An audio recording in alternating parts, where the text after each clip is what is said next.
All right. Well, thank you. Thank you, everyone, for being here today. My name is Karen Mazurkiewicz. I'm the Vice President of Stakeholder Relations and Communications for Toronto Pearson.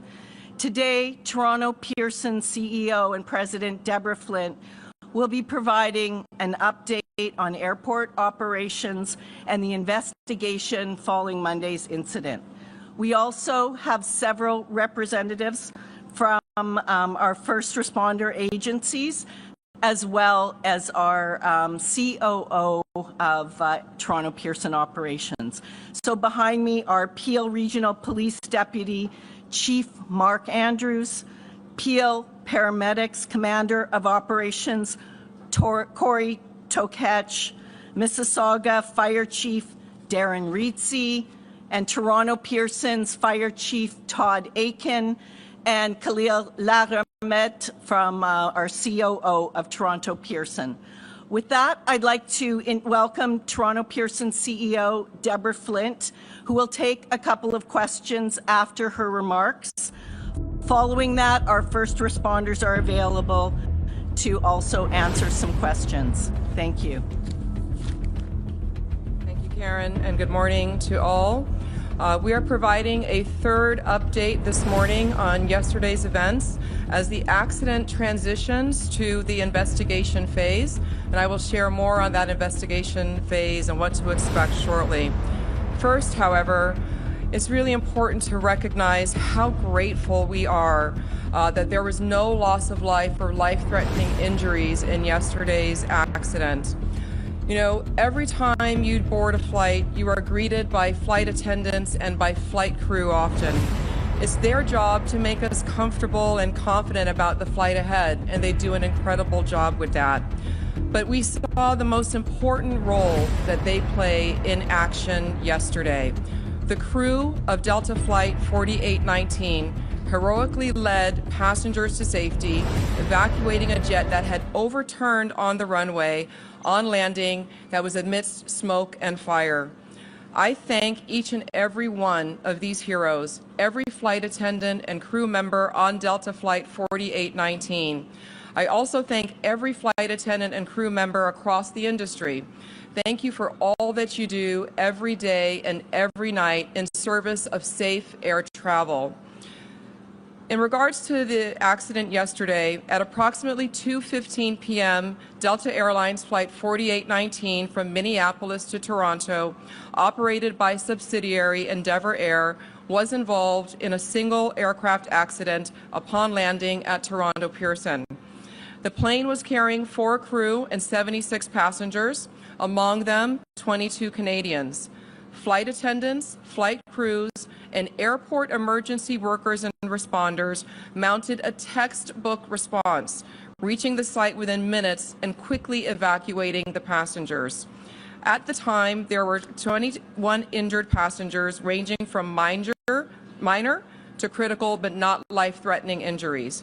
A total of 19 passengers went to the local hospitals, with 2 more going to hospitals in the time period after. At this time, Delta Airlines has reported that 19 of those passengers have been released and 2 remain hospitalized. Our thoughts go out to all of the passengers impacted and their families. We have taken great time and care to extend care to each of the passengers that were here after the accident. That includes comfort as well as support in their emotional well-being in the hours since the crash. We have completed the reunification process for all of the remaining passengers, and we'll continue to care for them during this extended time. I will now give you more information about the operation and what to expect in the days ahead. From last Thursday to Sunday, Toronto Pearson saw extreme conditions, 2 separate snowstorms. On Thursday and Sunday, we got more than 20 inches, 50 centimeters of accumulated snow. That is actually not typical. In fact, it is more snow within that time window than we received in all of last winter. There were many delays and cancellations across this part of Canada and the U.S. Northeast during this time, creating numerous flight delays and backlogs. At Toronto Pearson, 221 of 974 scheduled flights were canceled on Thursday. 75 of 1,012 scheduled flights were canceled on Friday. 128 of 937 scheduled flights were canceled on Saturday, and 371 of 987 on Sunday. Monday was a clear day, though, and it was an operational recovery day for Toronto Pearson, with 1,006 scheduled flights. The results yesterday, in due part to the accident, were 462 scheduled flights canceled and 544 flights operated. Let's now talk about the investigation and what to expect in the next few days as we pivot to this phase. Last night, 7 members of the Transportation Safety Board of Canada arrived at Toronto Pearson to begin the investigation. 13 more of those investigators arrived today. Members of the U.S. Federal Aviation Administration are also here on site, participating in the investigation. As it is a Mitsubishi aircraft, Mitsubishi will be here on site as well, and Delta Airlines has sent their GO team who are already here on site.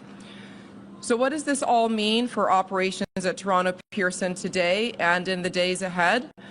Our Emergency Operations Center does remain open, though operations on the runways resumed at 5 p.m. Eastern Time yesterday.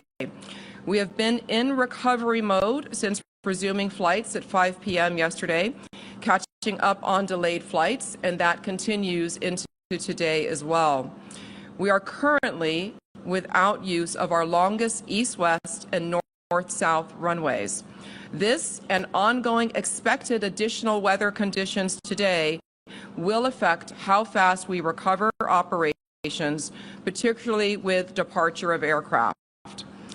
We do expect that the investigators on site will be reviewing the aircraft on its current configuration on the runway for the next 48 hours, and we are looking to get to support that investigation and the removal of that aircraft off the runway, at which point we can do our inspections and then return that runway into service. Toronto Pearson will continue to provide you all with operational updates, but this is now an active investigation time, and you can expect to start hearing more from the investigating authorities about the accident that happened here. We expect that the Transportation Safety Board of Canada will be issuing a statement with more information around that later this afternoon. In closing, I thank the industry, the community, and all of our employees here and across the sector for all the work that they are doing to support this incident and those affected, and that they do every day. Air travel remains the safest form of transportation. We are proud of that record here, and at times like these, we're very grateful and thankful of how the community and the industry comes together as one. Thank you. We'll now take a few questions. Folks who maybe can come up to... Okay. Sure.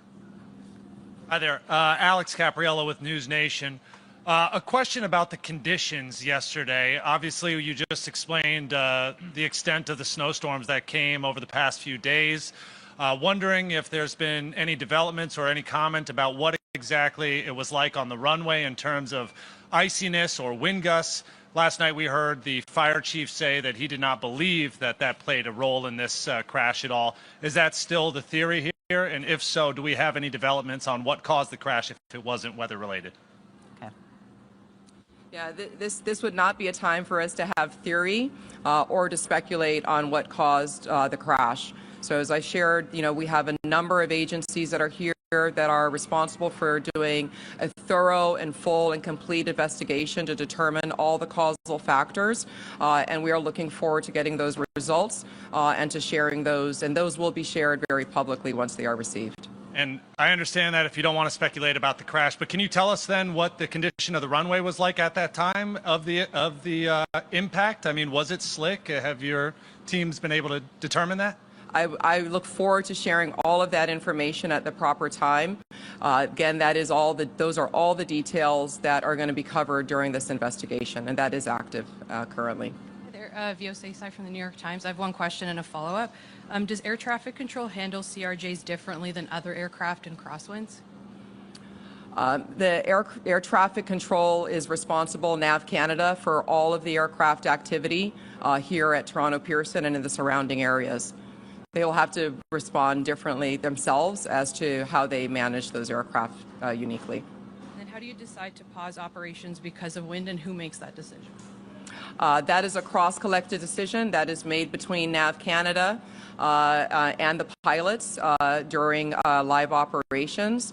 We are not pausing operations. We do have a slowdown in the operations due to 2 of our runways being closed for operations at this time, and those are the key contributing factors to the delays. Last question. There's no Delta or TSB representatives on the stage with you right now. Are you able to speak to why they're not present? We've been very much in communication with all of those involved, all of the agencies, Delta Airlines and others. We've all had quite extensive communication. They've been in our EOC, our Emergency Operations Center. So the system and the response to the accident is working as planned and going quite well with our partners. John Worrell with the Associated Press. 2 questions. One is the 2 people who remain in the hospital. Any timeline on how long they may remain? I do not have that information. Do you know what condition they're in? What we do know is that, again, 19 of those that were hospitalized are no longer hospitalized. The 2 that remain, none face life-threatening injuries from what we've been briefed and what Delta Airlines has released as well. And just finally, Deborah, given what we saw from all the videos that are on social media, and I'm sure what you've seen internally, how is it more remarkable that everyone was able to survive this incident? There are so many factors that lead us to have gratitude today. Again, I cannot commend enough the crew, the flight attendants, pilots, and our emergency responders for their quick and effective response. It's really incredible. And when you see that aircraft, it just makes you really thankful for all the safety checks that go into running this one of the world's safest air transportation systems. Okay, we'll take questions now from the first responders, please. Good morning, Momin Qureshi from 680 News Radio. My question really is, last check, the wreckage was still out there on the runway. I just wanted to know if we know how long that will be out there and what kind of impact that's having on service here at the airport. Yeah, so as I shared, yes, that the remains of the aircraft will remain on the runway while the investigators are performing their reviews. We expect that could be about 48 hours. And so until that time, 2 of our runways will remain closed, and that is affecting the volume of traffic that we're having. So passengers should be looking and working with their airlines, checking our website for information on delays and potential cancellations as well for the next several days. Just as a follow-up to that, then, I've been upstairs, as many of us have, talking to passengers, and many of them, most of them, all of them really are understanding of the ripple effect, but are extremely frustrated by the lack of information or conflicting information. So just what do you say to your passengers right now who are trying to get themselves on flights to their destinations, but are left feeling frustrated by conflicting information or a lack of information? We are here very much at the airport to support and provide passenger care for people that might find themselves here at their airport and have their flights disrupted. So we'll continue to provide that customer care for them. But in the interim, please do check with your airlines, check your website, and check your apps for your most updated flight information. Thank you. We'll move now to questions to the responders. Thank you. Yeah, sure. It's Shauna with City News. Can you talk a little bit about the response, how long it took fire trucks to get to the plane, and can you talk a little bit about the flame that we saw in the video and the smoke, and was it easy to put out? And just really take us through the response. All right, Todd. Yeah, thank you for the question. The actual time, it was a very quick response from Toronto Pearson Fire Emergency Services. Upon arrival, the crew did witness spot fires. They were able to quickly knock down the spot fires using the aircraft rescue firefighting apparatus.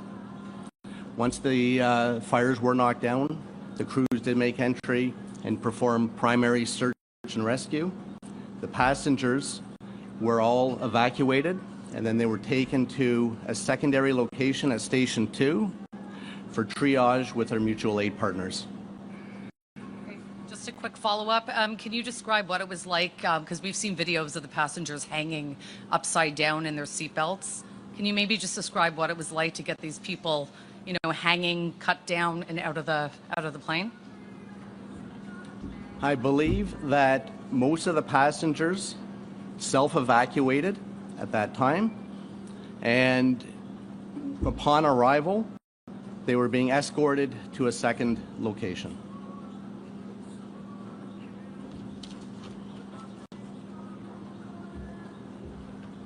Hello, Nate Foy, Fox News. I'm just seeking some clarity from a first responder's perspective on the elements in your efforts yesterday. I know a lot of people are hoping for some clarity on what the fire chief said, and it sounds like you guys won't give us that, but can you tell me what it was like out there on the runway as you were doing your job? Was the runway dry, and the wind gust, how did it impact you?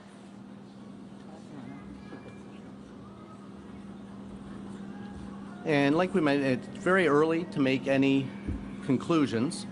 I know I provided a little bit of information yesterday for transparency. Today, now we have an active investigation.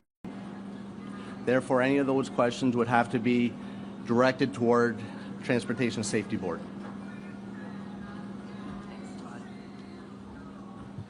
Hi there, Karen Lieberman with Global News. Besides the chief, I just wondered if any of the other first responders can speak to their own experiences and what you found and how you cared for some of these passengers. Sure. Thank you for the question. Mark Andrews, Deputy Chief of Peel Regional Police. I'd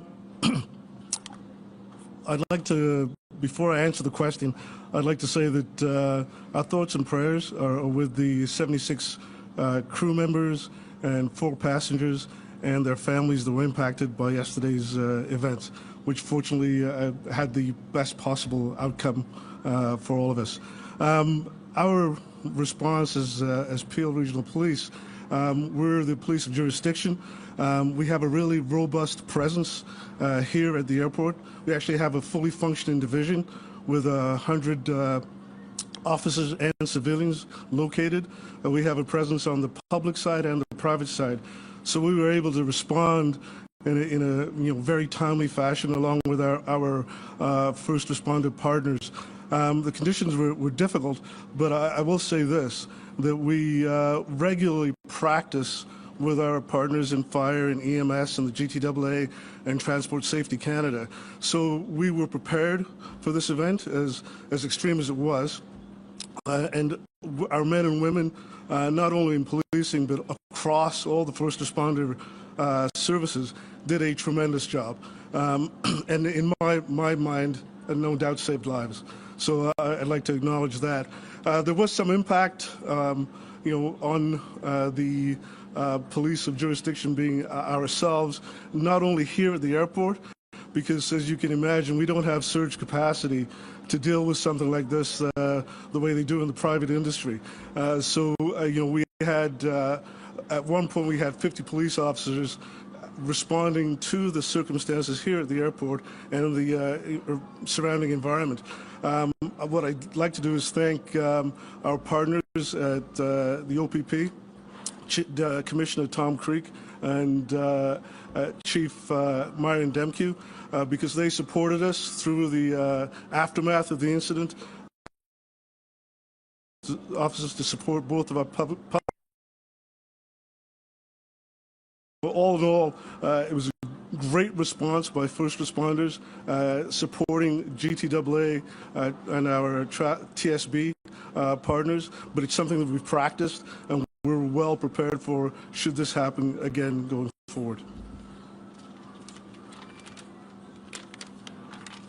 Mississauga Fire and Communications Services received the 911 call. It's called a crash alarm, so we get it directly from Pearson into our communications center. So we had a very quick response. We had 6 apparatus from Mississauga Fire respond. It was a combination of aerials, engines, and squads. In addition, we sent our command vehicle and also a tanker. We also had an acting platoon chief, a district chief, and myself that attended the scene. I took a position within their emergency operations center. Just to reiterate what Deputy just said, annually our firefighters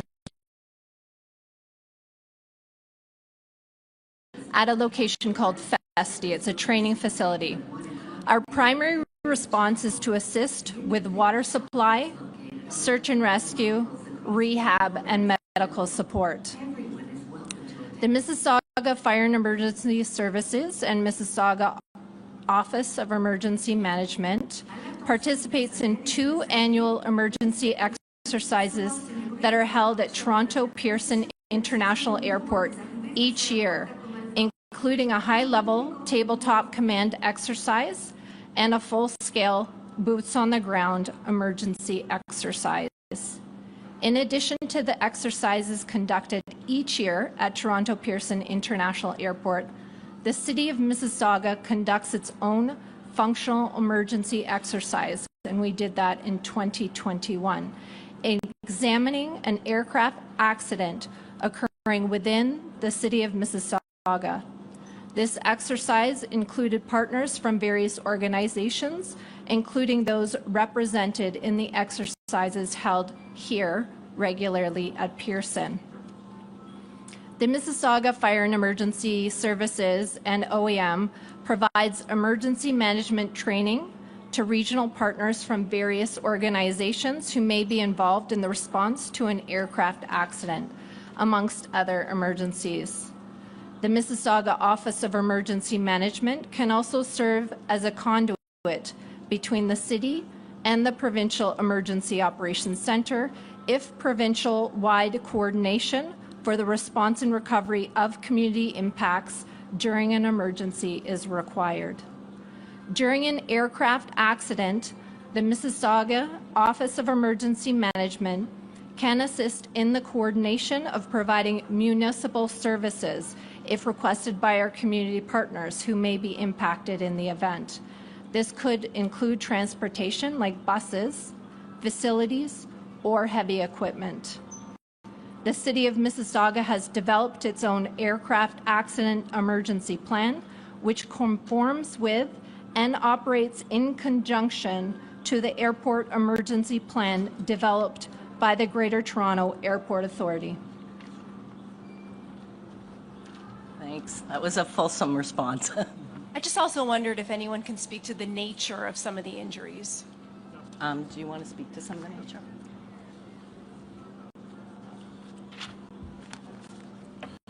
Good afternoon. My name is Corey Takach.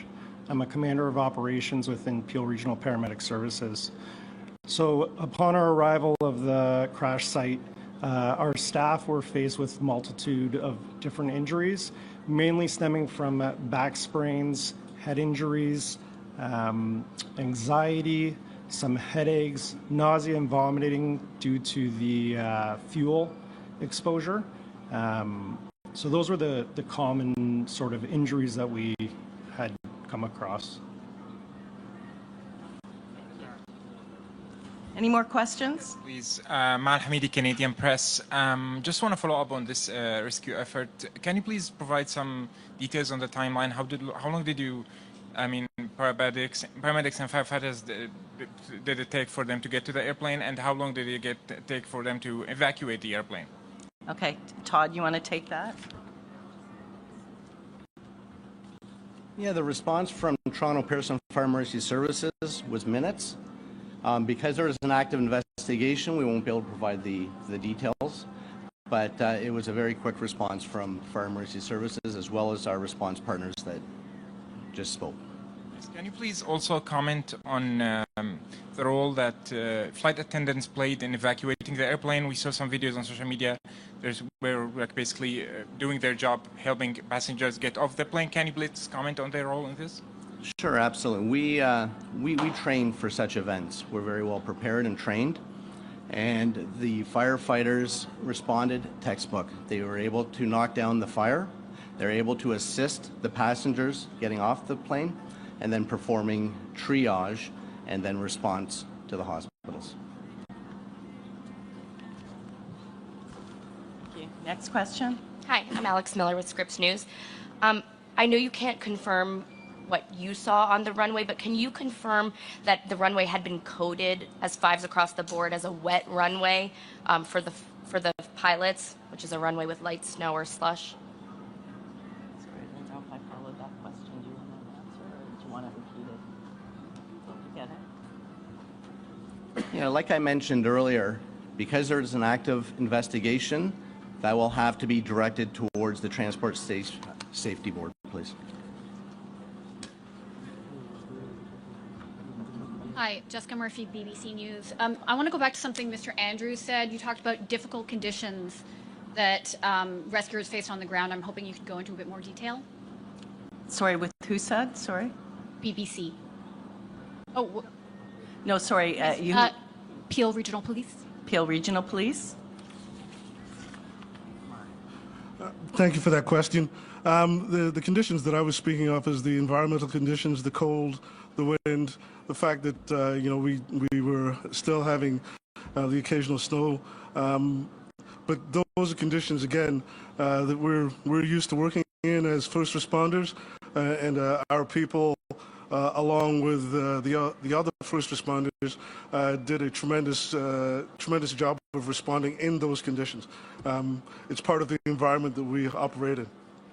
Megan Fitzpatrick from CBC News. What can you tell us about the child that was airlifted to sick kids? Do we know if the child was on somebody's lap or buckled in? What can you tell us about the nature of their injuries? No, we don't. I'm sorry. You don't know if the child was on a lap? No, we don't have those details. Can you give us an age range of the passengers on the plane? We don't have that either. I would direct that to Delta. Okay, we're going to take two more questions. Okay. And just one more. Of the two that are in hospital, is one of them the child? We're not sure either. I have a quick question for fire. Flammable is it? How much time did that give you to tame it? Okay. Did you hear the question? Okay. It's on the jet fuel, like whether they were. Yes. Upon arrival, there was jet fuel and there was flames. We do have specialized aircraft rescue firefighting equipment that carries water, foam, and dry chem, and that it is utilized to smother and cover up the jet fuel to provide mean-free egress for the passengers.